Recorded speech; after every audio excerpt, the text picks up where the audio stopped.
Please join me in welcoming these honorees of the Jna Awards in 2020.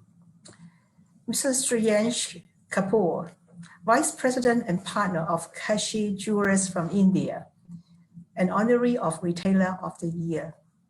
We will hear from Mr. Shreyansh Kapoor from Kashi Jewelers in India. Mr. Kapoor is a firm believer in equal employment opportunities, creative marketing, and breaking the mold to revitalize and invigorate jewelry retail. Mr. Shreyansh, over to you. Hi, everyone, and a very good morning, good afternoon, and good evening to everybody. I will be sharing with you the India story. The Indian story has been very different compared to probably the rest of the world. Today's two part of my presentation is going to be, the first part is going to be during the lockdown, and the second part is going to be the unlock, which we are in current stage in India.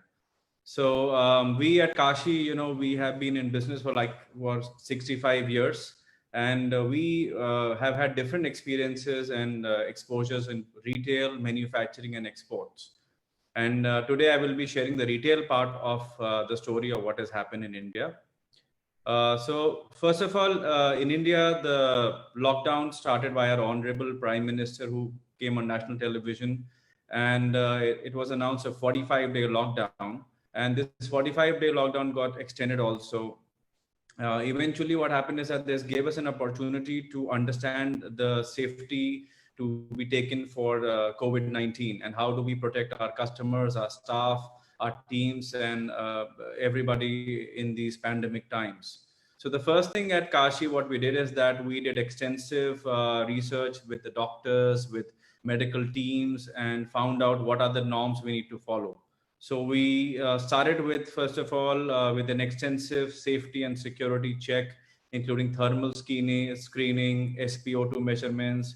We even had an on-site medical doctor, and we also took care of an entire proper sanitization of the entire area. We even made screening rooms outside our store where everybody was screened, their database, their data was collected, their photograph was taken. Being a jewelry store, we were very susceptible to any kind of theft or unwanted elements. So to stop that, we had to make sure that they remove the mask for a minute and take a photo and then fill out their database, fill out their name and address and their medical history. Let's move to the next slide, please. In our retail store, we also did a lot of different ways of sanitization. We made sure all our staff were wearing gloves, they were wearing masks, they were wearing shields. We also installed industrial steam machines to sanitize jewelry to make sure that it's the fastest way of turnaround for customers. Next slide, please. We also stepped up on the virtual platforms as Zoom, Microsoft Teams, and WhatsApp video calls. We also were quite fast with adapting the technology of virtual reality and augmented reality. And to share our part of the story, it's been a very mixed response as far as virtual reality and AR has been concerned. For us, it was more of the customer. Let's move to the next slide. What we strongly feel that in great adversity, we can find great opportunity. And during this COVID time, we have been really able to convert our, this time in an opportunity. And I'll share with you how. We were able to take all the databases with our customers. And thanks to that, we were able to call all our customers and find out how their response, what all things they would want to be improved. And we worked on that. We improved our teams. We worked on sales response. And I'm happy to share that we had a 95% sales conversion during these times. Next slide, please. So what we are now doing at Kashi, that we're investing a lot of our money into retail space, and we are coming up with a new 25,000 square feet state-of-the-art showroom, because we feel that after post-COVID, a lot of customers have come back as we are in the unlock stage right now, and a lot of people love to try out the jewelry. Jewelry buying in India is a very social buying. Also, there's a lot of pent-up demand as there were no weddings for spring or summer. So there are a lot of weddings planned for the winter season, and we want to take advantage of this trend. And that's when we feel that retail is the best space to work and do the sales. So that's my part of the Indian story. Thank you so much for your time. Over to you, Ollie. We've now arrived at the panel discussion session.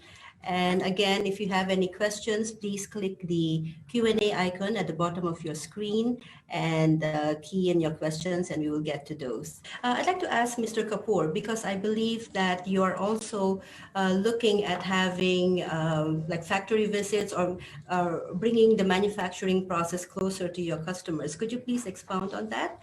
And could you also let us know what do you hope to achieve through that initiative? Okay. So we at Kashi have always felt that transparency builds trust. And one of the reasons what we want to do now, being a strong manufacturer, we always used to share, with our customers that we are manufacturing all our diamond jewelry designs in-house, but they were never been able to sample it live. So with this new opportunity, what we are planning to convert one entire floor on the top floor as one of our factories, and we would be allowing customer visits. Now, this enables, I think, three things. First, what it does is that it tells the customer, it shows the customer, in fact, how the jewelry is made. And that itself is a very fascinating process, right from the way they make the gold, and then they do the polishing, the casting, the CAD, the CAM, and, the studying it with diamonds and other precious gemstones. Second of all, it gives a lot of honor and value to the artisans because they are always back seat and they never get the front edge. So they also get a little gratified and they feel honored that, I'm actually able to meet or see the people who I'm creating these precious creations for.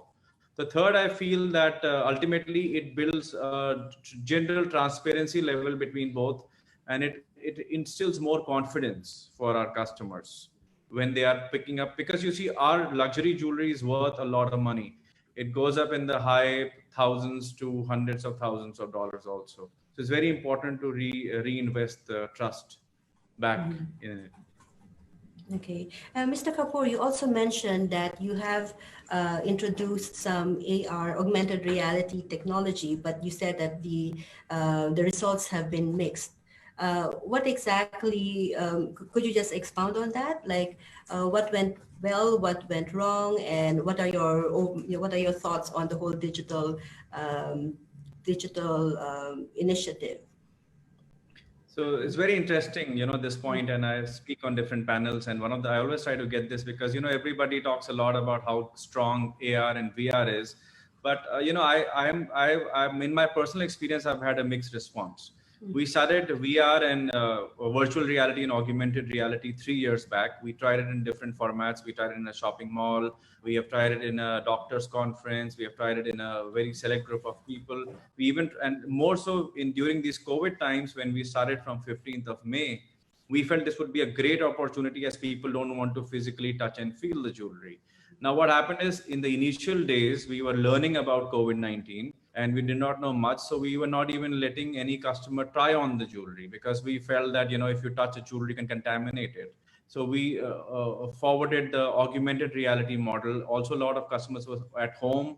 They don't want to come out of their homes. They wanted to get the feeling of trying the jewelry live in their homes. Now, we did send them a link. They tried on their smartphones. But what has happened is it created a wow factor, and I think it was a great marketing hype, but it really did not convert at all into sales. So that's when we felt that, nothing can replace, at least for the luxury jewelry industry in India, the touch and feel, and more so jewelry buying is a very social buying. In India, they never come alone. They'll come with their friends and families and their near and dear ones. And they always want an opinion on how that particular jewelry, does it work with their personality or it doesn't work with their personality.